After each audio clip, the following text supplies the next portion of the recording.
Tonight's story is The Haunted and the Haunters by Edward Bulwer-Lytton. This is a story from 1843, and it's widely touted as the archetype for all haunted house stories to follow. It's in fact from the author who gave us that famous opening line, "It was a dark and stormy night." A friend of mine, who's a man of letters and a philosopher, said to me one day, as if between jest and earnest, "Fancy, since we last met, I've discovered a haunted house in the midst of London." "Really? Haunted? By what? Ghosts?" "Well, I can't answer that question. All I know is this. 6 weeks ago, my wife and I were in search of a furnished apartment. Passing a quiet street, we saw on the window of one of the houses a bill, apartments furnished, it said. The situation suited us. We entered the house. We liked the rooms. We engaged them by the week. And we left them on the third day. No power on earth could have reconciled my wife to stay longer, and I don't wonder at it." "Why? What on earth did you see?" "Excuse me, I have no desire to be ridiculed as a superstitious dreamer. Nor, on the other hand, could I ask you to accept my affirmation, what you would hold to be incredible without the evidence of our own senses. Let me only say this. It was not so much what we saw or heard that drove us away, as it was an undefinable terror which seized both of us when we passed through the doors of a certain unfurnished room, in which we neither saw nor heard anything. And the strangest marvel of all was, mark me, that for once in my life, I agreed with my wife, and allowed after the third night that it was impossible to stay a fourth in that house. Accordingly, on the fourth morning, I summoned the woman who kept the house, who intended on us, and I told her that the rooms did not quite suit us, really, and we would not stay out our week. She said dryly, and I know why, too.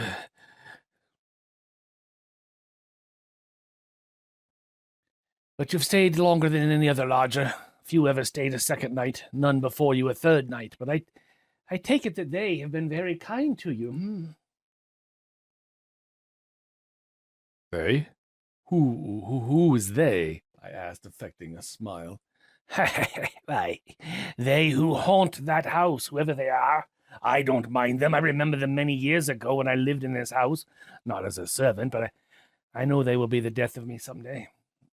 I don't care. I'm old. I must die soon anyhow, and then I shall be with them and in this house still." "Well, you excite my curiosity," said I. "Nothing I should like better than to sleep in a haunted house.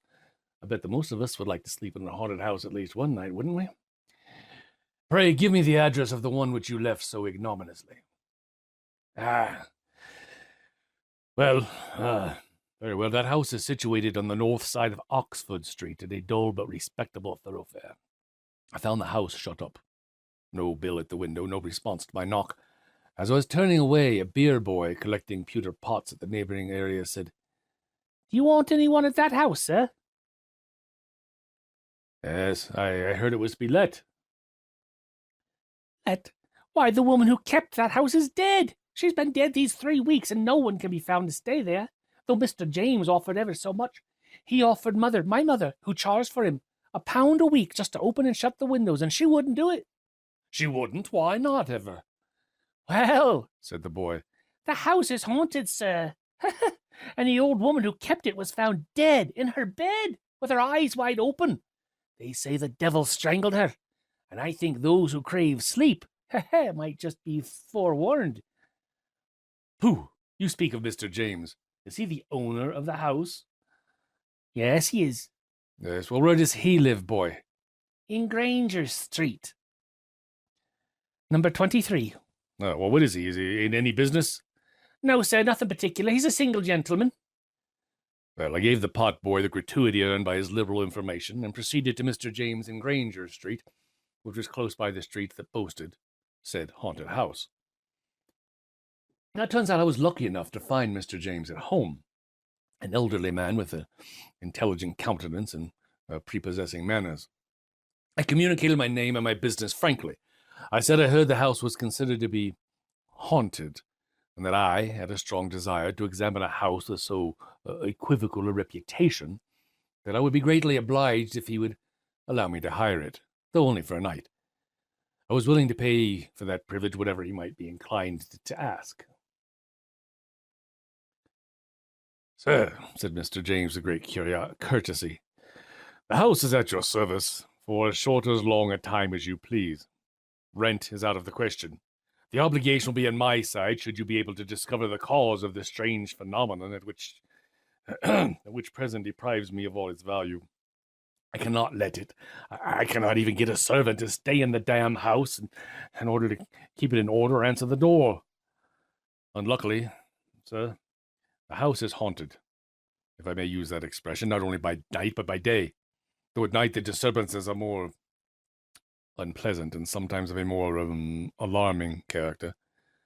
The poor old woman who died in it 3 weeks ago was a pauper whom I took out of a workhouse, for in her childhood she had been known to some of my family and had once been in such good circumstance that she had rented that house of my uncle. She was a woman of superior education and strong mind you. She was the only person I could ever induce to remain in the house. Indeed, since her death, which was sudden, and the coroner's inquest, which gave it notoriety in the neighborhood, I have so despaired of finding any person to take charge of the house, much more a tenant, that I would willingly let it rent free for a year to anyone who would pay its rates and taxes. So how long is it since the house has acquired this sinister character you speak of? How long? Oh, I hardly know that, but it's been many years. The old woman I spoke of, she said it was haunted when she rented it between 30, 40 years ago. Me, I returned to England last year and inheriting the fortune of an uncle, among whose possessions was the house in question. I found it shut up and uninhabited. I was told that it was haunted, that no one would inhabit it. I spent some money in repairing it. I added to its old-fashioned furniture a few modern articles, and I advertised it. I obtained a lodger for a year. He was a colonel on half pay. He came in with his family, a son and a daughter, and 4 or 5 servants. And they all left the house the very next day, although each of them declared that he had seen something different from that which had scared the others. A something still was equally terrible to all. And then I put in the old woman I spoke of, and she was empowered to let the house and the apartments. I never had one lodger who stayed more than 3 days. I do not tell you their stories here. No 2 lodgers have ever had exactly the same phenomenon repeated. It is better that you should judge for yourself, sir, than enter the house with an imagination influenced by previous narratives. Only be prepared to see and to hear something or other, and take whatever precautions you yourself please. Well, have you never had a curiosity yourself to pass a night in the house? Oh, well, yes. I passed not a night, but 3 hours in broad daylight alone in that house. My curiosity is not satisfied, but it's, shall we say, quenched. I have no desire to renew the experiment. You cannot complain, you see, sir, that I have not sufficiently been candid.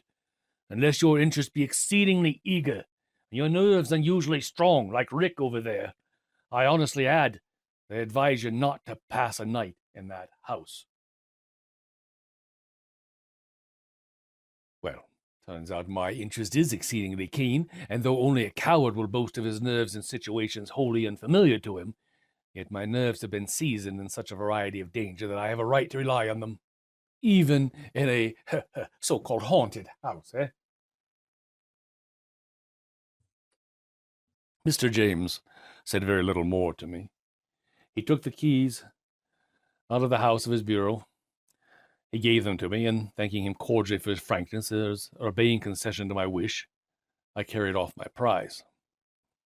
Then I reminded the folks around me that if they simply wanted to hear this story and their friends couldn't get in, they could send them over to the Shawnee Library simply for hearing the story, because we're live there also. At any rate, impatient for the experiment, as soon as I reached home, I summoned my confidential servant, a young man of gay spirits, fearless temper, and as free from superstitious prejudice as anyone I could think of. Franklin, I said, you remember in Germany how you and I, we are not finding a ghost in that old castle, which was said to be haunted by a headless apparition? We looked all night. We looked 3 nights, I think. We never did find that ghost, did we? Well, Franklin, my friend, I have heard of a house in London, which I have reason to hope is decidedly haunted. I mean to sleep there tonight. From what I hear, there's no doubt that something will allow itself to be seen, or to be heard. Something perhaps excessively horrible. Do you think if I take you with me, I may rely on your presence of mind, whatever may happen? Oh, sir, pray trust me, answered Franklin, grinning with delight. Very well. Franklin, here are the keys of the house. This is the address. Go now. Select for me any bedroom you please, all right? And since the house has not been inhabited for weeks, make up a good fire, won't you, Franklin? Air the bed well. See, of course, that there are candles as well as fuel. Take with you my revolver and my dagger. So much for my weapons. Arm yourself equally well. If we are not a match for a dozen ghosts, we shall be but a sorry couple of Englishmen, eh? Now, you and me, folks, I'm not sure knives and guns are any good against ghosts, but what do I know? I'm just a storyteller. So I was engaged for the rest of the day on business so urgent that I had not leisure to think much on the nocturnal adventure to which I had plighted my honor. I dined, alone, very late, and while dining, read, as is my habit. Accordingly, about 9:30, I put the book into my pocket and I strolled leisurely towards the haunted house. I took with me a favorite dog, an exceedingly sharp, bold, and vigilant bull terrier, a dog fond of prowling about strange and ghostly corners and passages at night in search of rats. Oh, yes, he was a dog of dogs for ghosts. It was a summer night, but chilly, the sky somewhat gloomy and overcast. Still there was a moon, faint and sickly, but still a moon, and if the clouds permitted, after midnight would be brighter. I reached the house, I knocked, and my servant opened with a cheerful smile. All right, sir. It's all right and very comfortable in here. Oh, I said, rather disappointed. So you've not seen or heard anything remarkable? Well, sir, I must own that I've heard something a bit queer. What? Tell me. Well, I don't know, sir. I think I heard the sound of pattering feet behind me, and once or twice small noises like whispers close at my ear, but nothing more than that. You're not at all frightened? I? Oh, not a bit of it. And Franklin's bold look reassured me on one point, namely that, happen what might, Franklin would not desert me on this night. We were in the hall. The street door closed, and my attention was now drawn to my dog. He had at first run in eagerly enough, but once inside the house had sneaked back to the door and was scratching and whining to get out. After patting him on the head and encouraging him gently, the dog seemed to reconcile himself to the situation and followed me and Franklin through the house, keeping close at my heels instead of hurrying inquisitively in advance, which was his usual and normal habit in all strange places.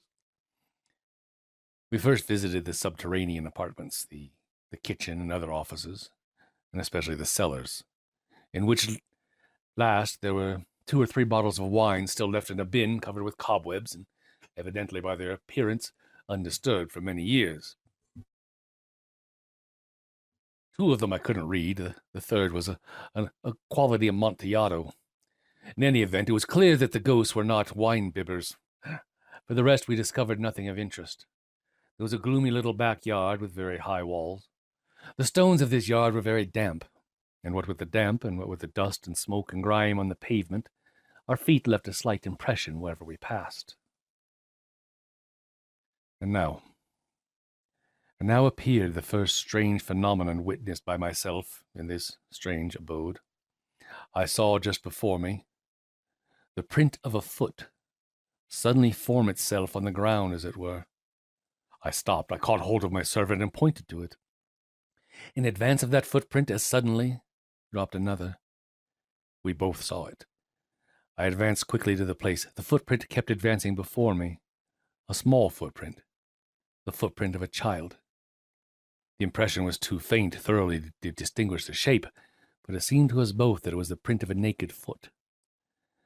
This phenomenon ceased when we arrived at the opposite wall, nor did it repeat itself on returning.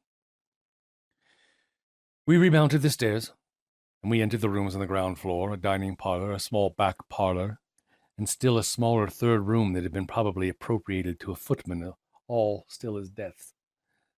We then visited the drawing rooms, which seemed fresh and new. In the front room, I seated myself in an armchair. Franklin placed on the table the candlestick with which he had lighted us. I told him to shut the door.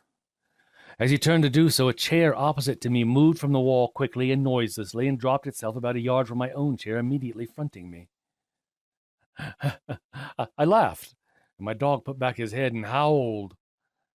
Franklin, coming back, had not observed the movement of the chair now before me. He employed himself in stilling the dog. I continued to gaze on that empty chair. Empty, I say, but I fancied I saw in it a pale, blue, misty outline of a human figure, but an outline so indistinct that I could only distrust my own vision. The dog now was quiet. Put back that chair opposite to me, said I to Franklin. Put it back to the wall. Franklin obeyed. Was that you, sir? He said, turning abruptly. I? What? Why, something struck me. I felt it sharply on the shoulder. Just here, sir. No, I said. Wasn't I. But Franklin, it appears we have jugglers present, and though we may not discover their tricks, we shall catch them before they frighten us. Well, Franklin and I did not stay long in the drawing rooms. In fact, they felt so damp and so chilly that I was glad to get to the fire upstairs. We locked the doors of the drawing rooms, a precaution which I should observe we had taken with all the rooms we had searched below. The bedroom Franklin had selected for me was the best on the floor, a large room with 2 windows fronting the street. The 4-posted bed, which took up no inconsiderable space, was opposite to the fire, which burned clear and bright. A door in the wall to the left, between the bed and the window, communicated with the room which my servant appropriated to himself. Now this last was a small room with a sofa bed, had no communication with the landing place. No other door but that which conducted to the bedroom I was to occupy. On either side of my fireplace was a cupboard without locks, flush with the wall and covered with the same dull brown paper. We examined these cupboards, only hooks to suspend female dresses, nothing else. We sounded the walls, evidently solid, and the outer walls of the building. Having finished the survey of these apartments quite thoroughly, warmed myself a few moments, and I lighted my cigar. I then, still accompanied by Franklin, went forth to complete my reconnoiter. In the landing place, there was another door that was closed firmly.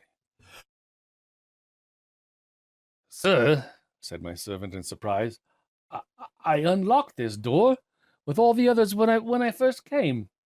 It cannot have got locked from the inside, for...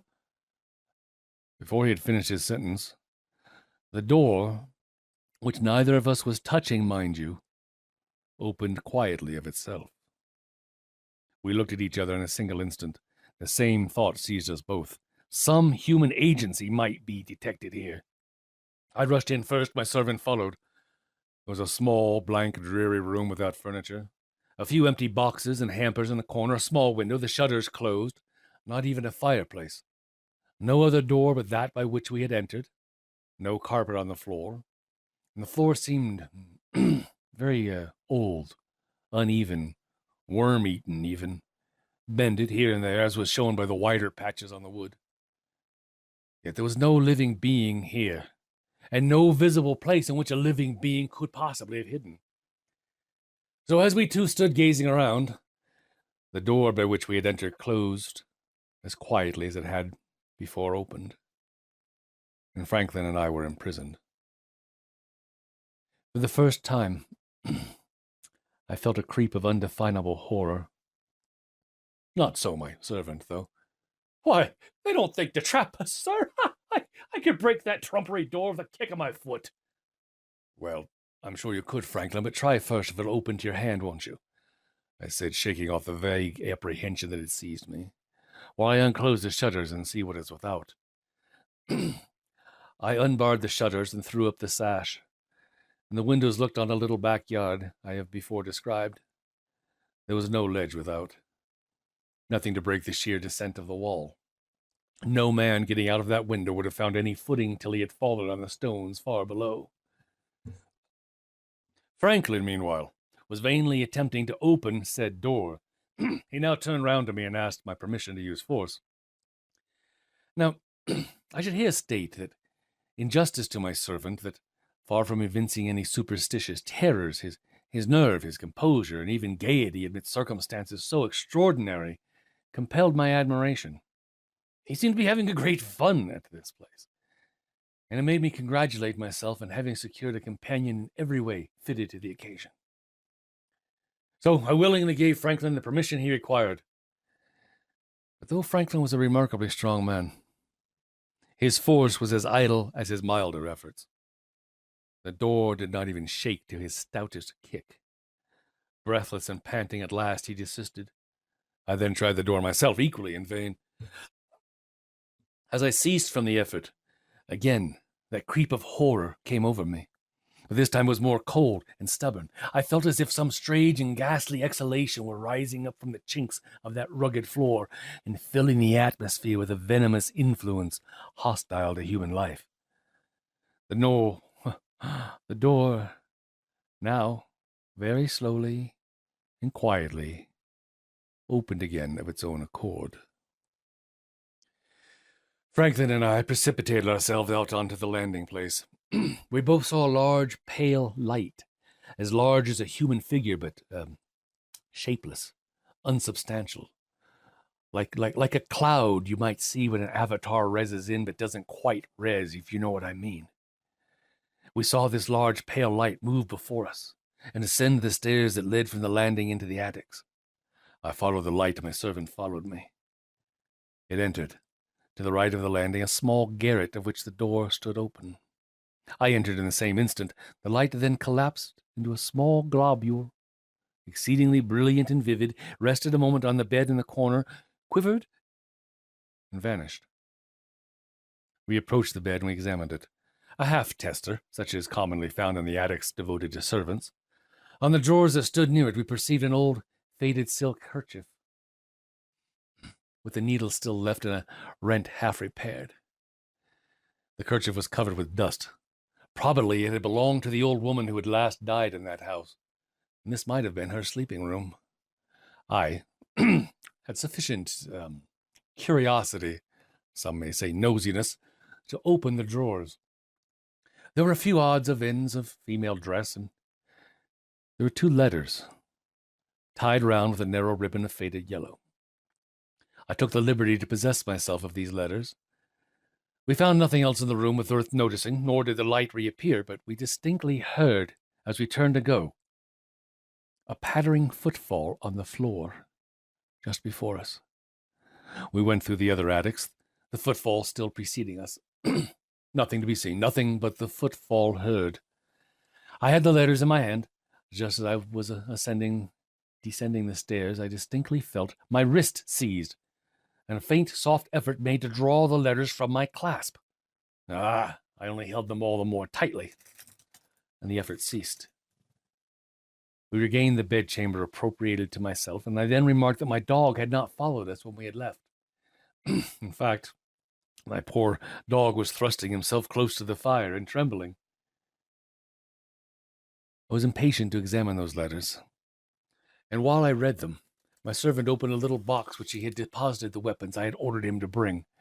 He took them out and he placed them on a table close to the head of my bed, and then he occupied himself in soothing my dog, who, however, seemed to heed him very little. The letters were short. They were dated, and the dates exactly 35 years ago. They were evidently from a lover to his mistress.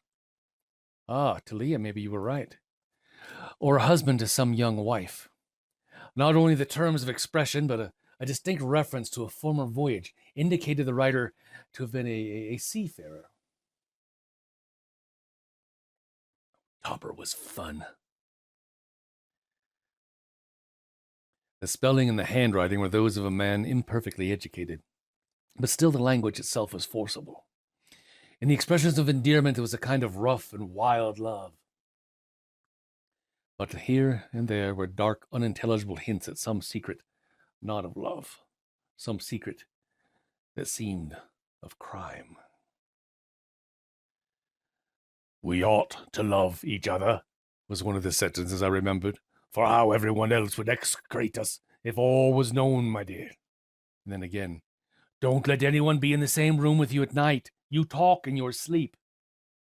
And again, what's done cannot be undone, and I tell you there's nothing against us unless the dead come to life. And here, I examined the letter closely. It was underlined in a better handwriting, a female's handwriting. They do.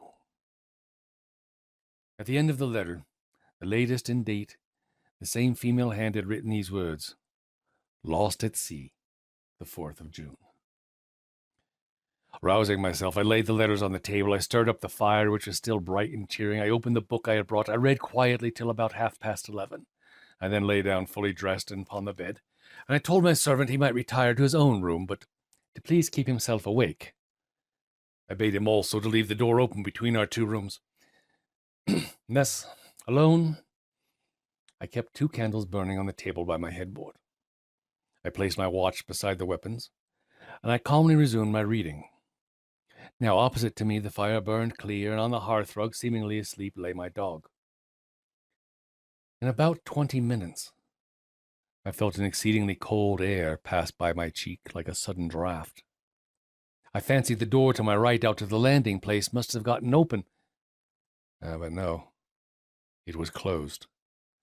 I then turned my glance to my left, and I saw the flame of the candles violently swayed as by a wind. At that same moment, my watch beside the same moment, I got my tongue tied and had to start over again. At the same moment, my watch beside the revolver softly slid from the table. Softly, softly, no visible hand. Then it was gone. I sprang up, seizing the revolver with one hand, the dagger with the other. I was not willing that my weapon should share the fate of the watch. And thus armed, I looked around the floor, but no sign of my watch. 3 loud, distinct knocks were now heard at the headboard. My servant called out, "Is that you, sir?" "No, be on your guard." The dog now roused himself and sat on his haunches, his ears moving quickly backwards and then forwards. He kept his eyes fixed on me with a look so strange that he concentrated all my attention on himself. And slowly the dog rose up, all his hair bristling, and stood perfectly rigid, with that same wild stare. I had no time, however, to examine the dog. Presently my servant emerged from his room. And I mentioned his collectedness, his calmness, a few moments ago, did I not? Well, now, if ever I saw horror in a human face, it was then. I should not have recognized him had we met in the street, so altered was every lineament. He passed by me quickly, saying in a whisper that seemed scarcely to come from his lips, "Run, run, it's after me, run!" He gained the door to the landing. He pulled it open and he rushed forth. I followed him into the landing involuntarily, calling to him to stop. Without heeding me, he bounded down the stairs, clinging to the balusters, taking several steps at a time. I heard where I stood the street door open, and then I heard it clap to. I was left alone in the haunted house. It was but for a moment that I remained undecided whether or not to follow my servant. Pride and curiosity alike forbade me so dastardly a flight. I re-entered my room by closing the door after me, and I proceeded cautiously into the interior chamber. I encountered nothing to justify my servant's terror. I again carefully examined the walls to see if there were any concealed doorways. I could find no trace of one, not even a seam in the dull brown paper with which the room was hung.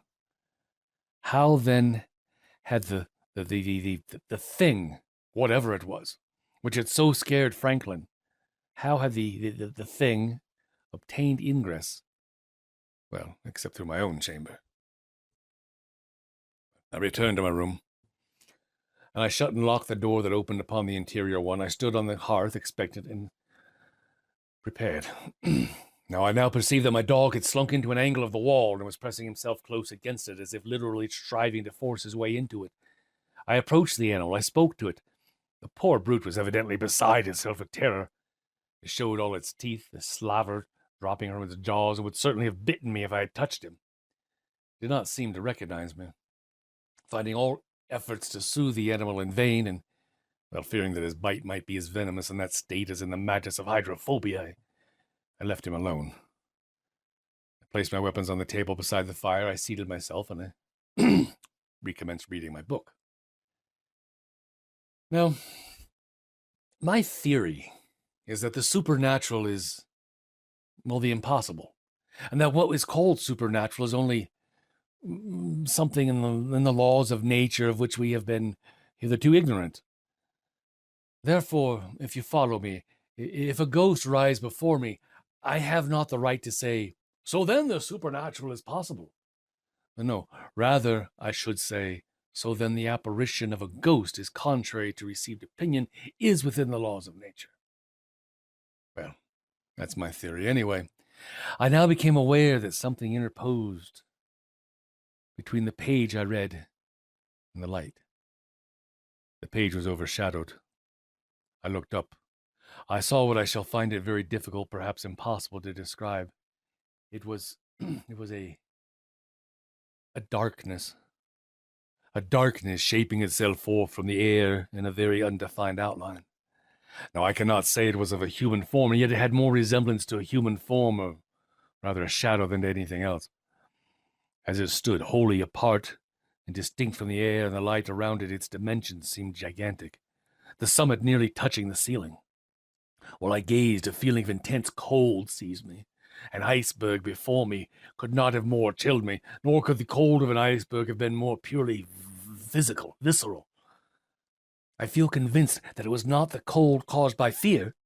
As I continued to gaze, I thought, but this I cannot say with precision, I thought that I distinguished two eyes looking down on me from the height of that great dark shadow.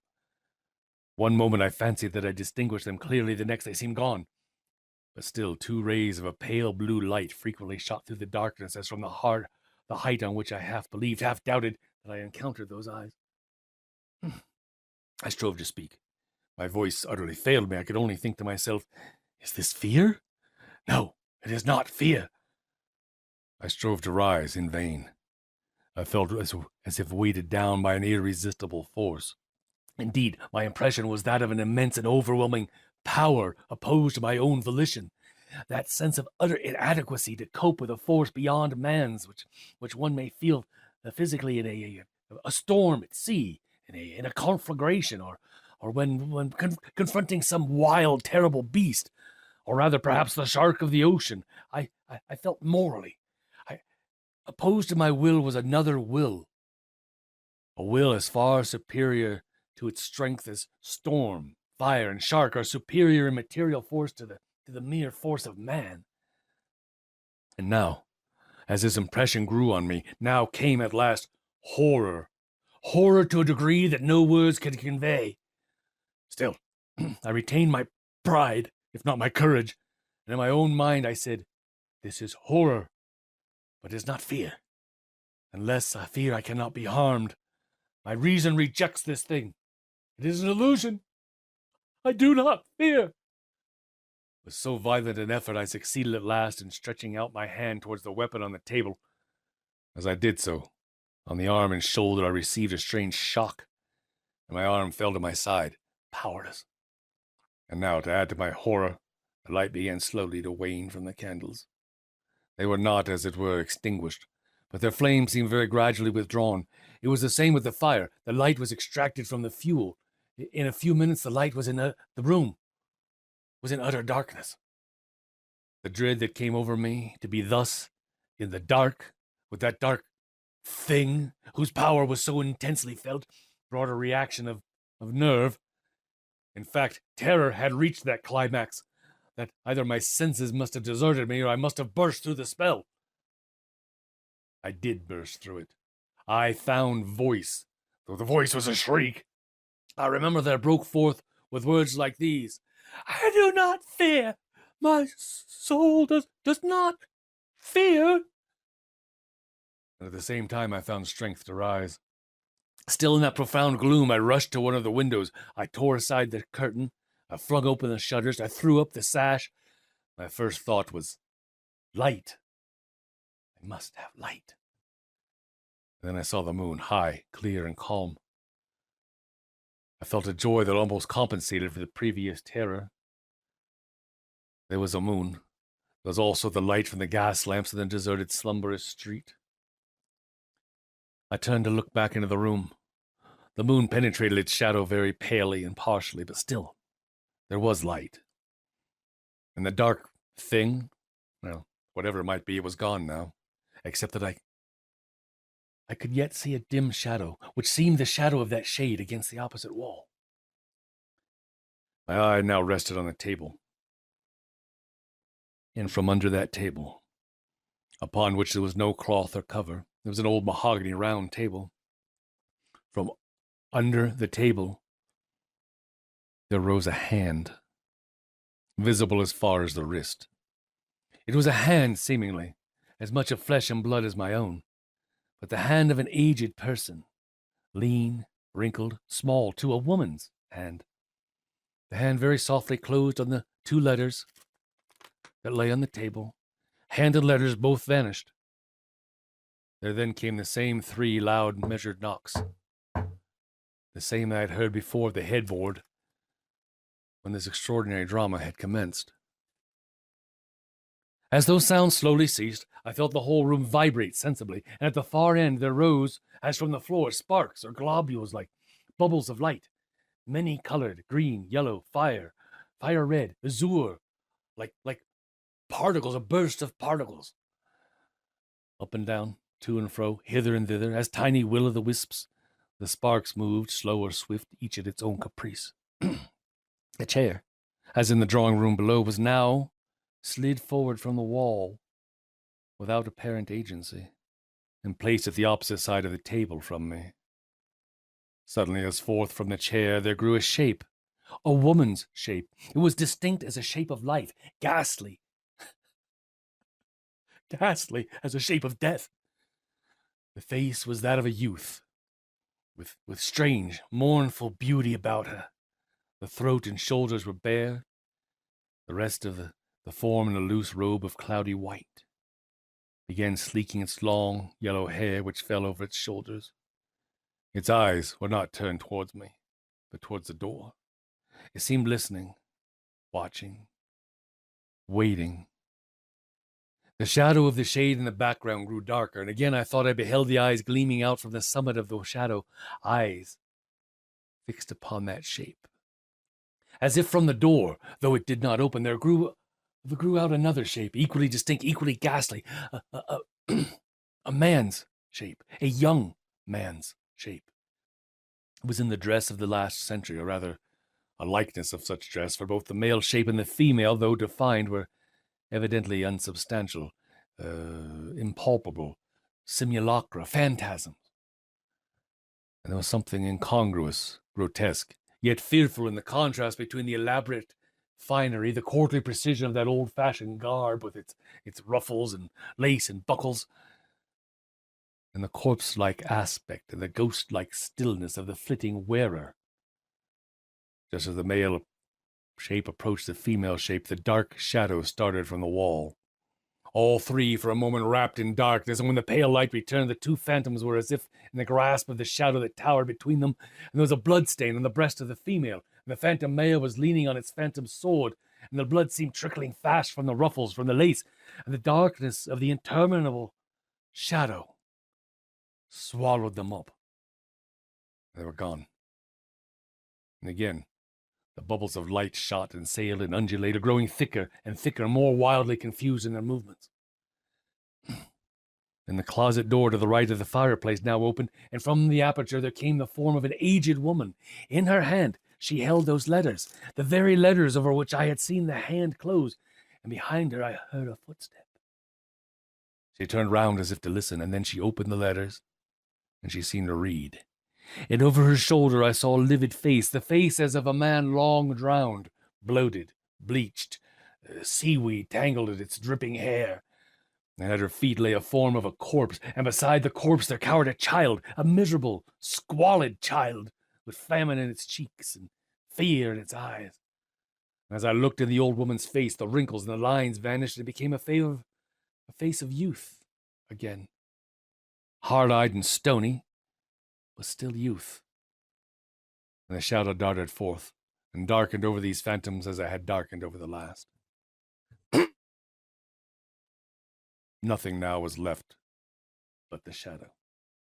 And on that my eyes were intently fixed, till again eyes grew out of that shadow, malignant, serpent eyes, and the bubbles of light again rose and fell, and in their disordered, irregular, turbulent maze mingled with the wan moonlight.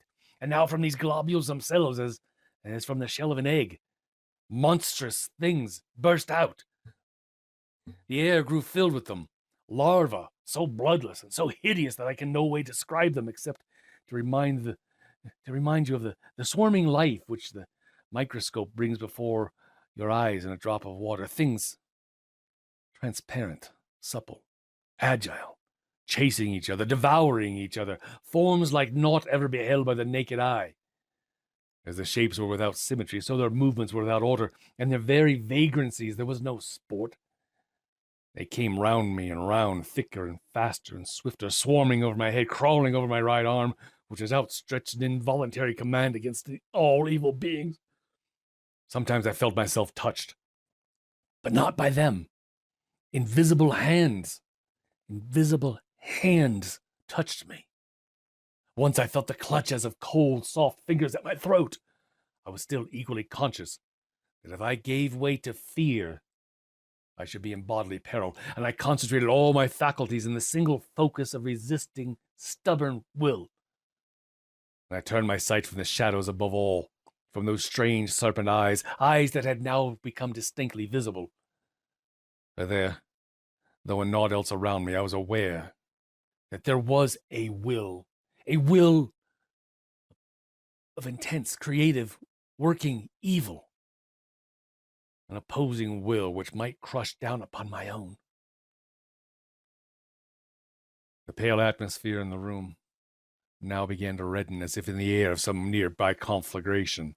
The larvae grew lurid as things that live in fire. Again the room vibrated. Again were heard the 3 measured knocks. And again all things were swallowed up in the darkness of that dark shadow, as if out of that darkness all had come, and into that darkness all had returned. As the gloom receded, the shadow was wholly gone. Slowly, as it had been withdrawn, the flame grew again into the candles on the table, again into the fuel in the grate. The whole room came once more, calmly, healthfully into sight. The 2 doors were still closed. The door linking into the servants' room still locked. In the corner of the wall into which he had so convulsively niched himself lay the dog. I called to him. No movement. I approached. The animal was dead. His eyes protruded, his tongue out of his mouth, froth gathered round his jaws. I took him in my arms. I brought him to the fire. I felt acute grief for the loss of my poor favorite dog. Acute self-reproach, too. I accused myself of his death. I imagined that he had died of fright. But what was my surprise on finding that his neck was actually broken? Another surprising circumstance. My watch was restored to the table from which it had been so mysteriously withdrawn. But it had stopped at the very moment it was so withdrawn, nor despite all the skill of the watchmaker has it ever gone since. That is to say, it will go in strange erratic way for a few hours, and then it comes to a dead stop. It's now worthless to me. At any rate, nothing more chanced for the rest of that night, nor indeed had I long to wait before the dawn broke. Nor till it was broad daylight did I quit that haunted house. Before I did so, I revisited the little blind room in which my servant and myself had been for a time imprisoned. I had a strong impression, for which I could not account, that from that room had originated the mechanism of the phenomenon, if I may use the term, which had been experienced in my chamber. And though I entered it now in the clear day, with the sun peering through the filmy windows, I still felt as I stood on its floors the creep of the horror which I had first there experienced the night before, and which had been so aggravated by what had passed in my own chamber. I could not indeed bear to stay more than half a minute within those walls. I descended the stairs, and again I heard the footfall before me of invisible feet. And when I opened the street door, I thought I could distinguish a very low laugh. I gained my own home, expecting to find my runaway servant there, but he had not presented himself, nor did I hear of him for 3 days, when I received a letter from him dated from Liverpool to this effect.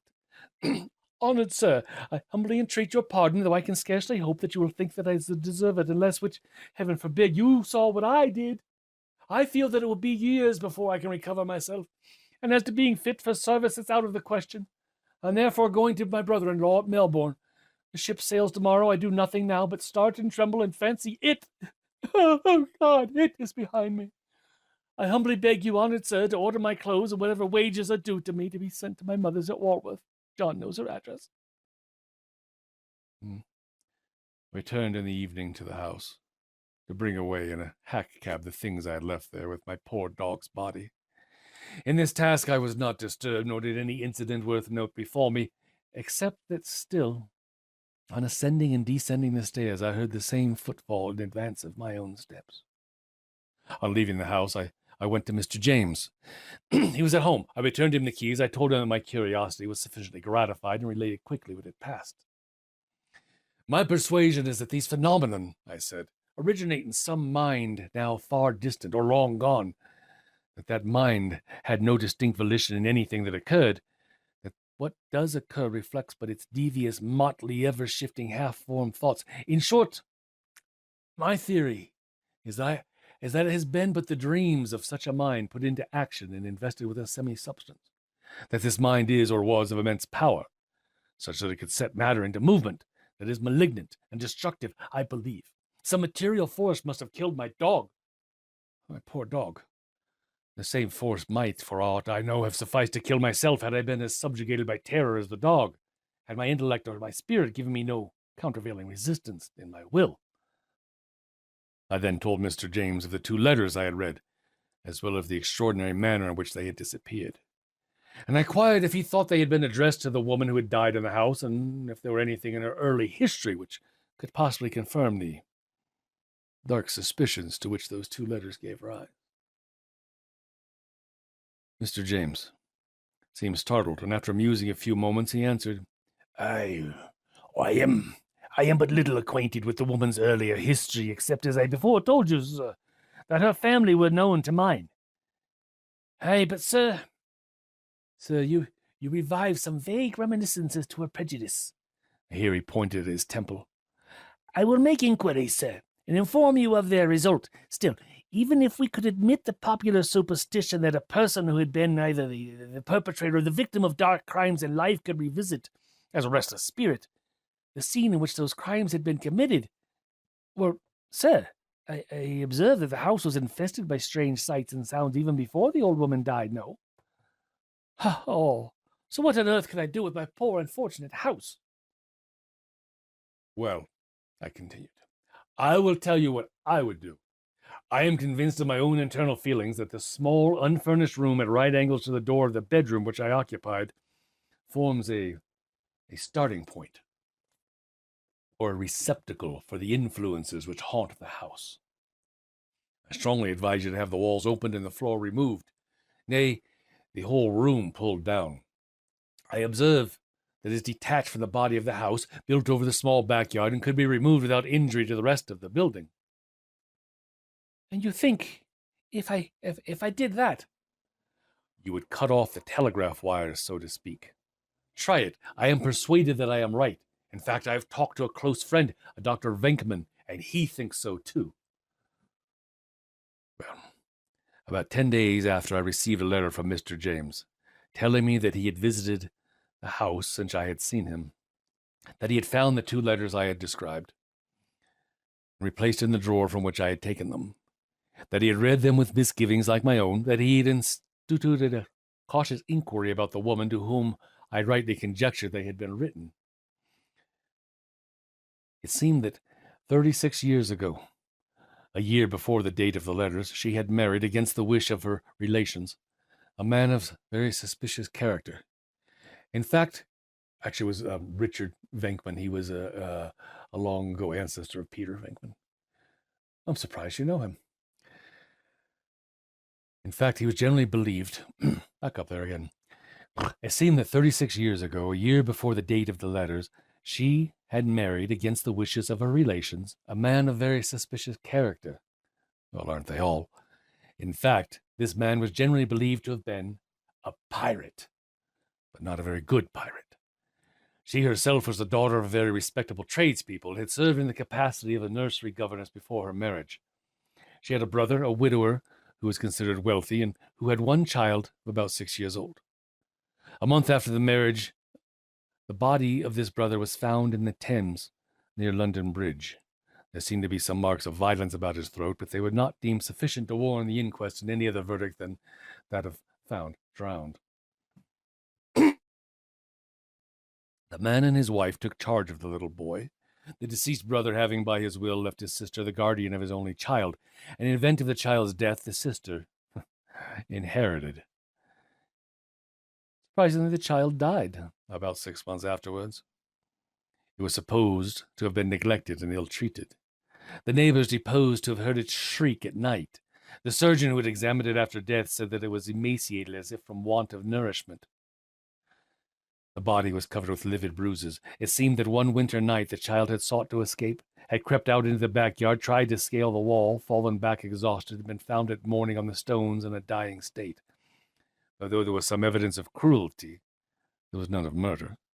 And the aunt and her husband had sought to palliate cruelty by alleging the exceeding stubbornness and perversity of that child, who was declared to be half-witted. Anyway, be that as it may, at the orphan's death, the aunt inherited her brother's fortune. Before the first wedded year was out, the man quitted England abruptly and never returned to it. He obtained a cruising vessel, which was lost in the Atlantic 2 years afterwards. The widow was left in affluence, but reverses of various kinds had befallen her. A bank broke, an investment failed. She went into a small business and became insolvent. Then she entered into service, sinking lower and lower from housekeeper down to maid of all work, never long retaining place, though nothing decided against her character was ever alleged. She was considered sober, honest, peculiarly quiet in her ways. Still nothing prospered with her. And so she had dropped into the workhouse from which Mr. James had taken her, to be placed in charge of the very house which she had rented as mistress in the first year of her wedded life. Mr. James added that he had passed an hour alone in the unfurnished room which I had urged him to destroy, I and Richard Venkman, Peter's great-grandfather, and that his impressions of dread, while there was so great, though he had neither heard nor seen anything, that he was eager to have the walls bared and the floors removed as I had suggested. He had engaged persons for this work and would commence any day I would name. And so the day was accordingly fixed. I repaired to the haunted house, my friend Richard Venkman with me. We went into the blind, dreary room. We took up the skirting and then the floors. Under the rafters, covered with rubbish, was found a trap door, quite large enough to admit a man. It was closely nailed down with clamps and rivets of iron. On removing these, we descended into a room below, the existence of which had never been suspected. In this room, there had been a window and a flue, but they had been bricked over, evidently for many years. By the help of candles, we examined this place. It still retained some mouldering furniture, 3 chairs, an oak settle, a table, all of the fashion about 80 years ago.